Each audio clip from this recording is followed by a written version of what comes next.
Dans la grande savane africaine. Unchangement historique se prépare. Après années de règne. Le vieux roi n'est put plus protéger les animaux. Pour la première fois, la savane décide d'élire son nouveau roi. Le lion avance avec assurance. Sa puissance impression tous les animaux. Chaque par rappel chuael est ne pour dominer. Beaucoup pensent déjà que le résultat est connu d'avance. Mais un autre candidat apparaît. Kasango le facture. Hope par certains, ignore par d'autres. Personne n'y comprend pourquoi ils défient les prédateurs. Le lion monter sa force.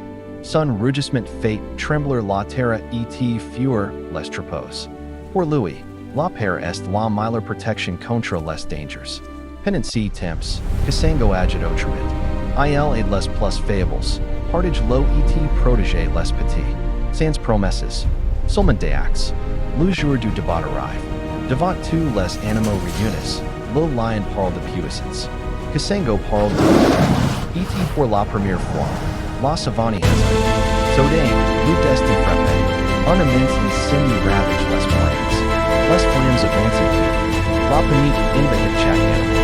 Le lion tente de lutter son contre le danger. Mais la fumée tourne. Et un huge abandon le capture. Le roi devient prisonnier. Kasango refuse de fuir. Il rassemble éléphants, oiseaux et buffles. Ensemble, ils affrontent les flammes pour sauver la savane. Au cœur du feu, Kasango libère mieux son rival. Dans la fumée, la force les place au respect. Le lendemain, les animaux votent sous le grand arbre.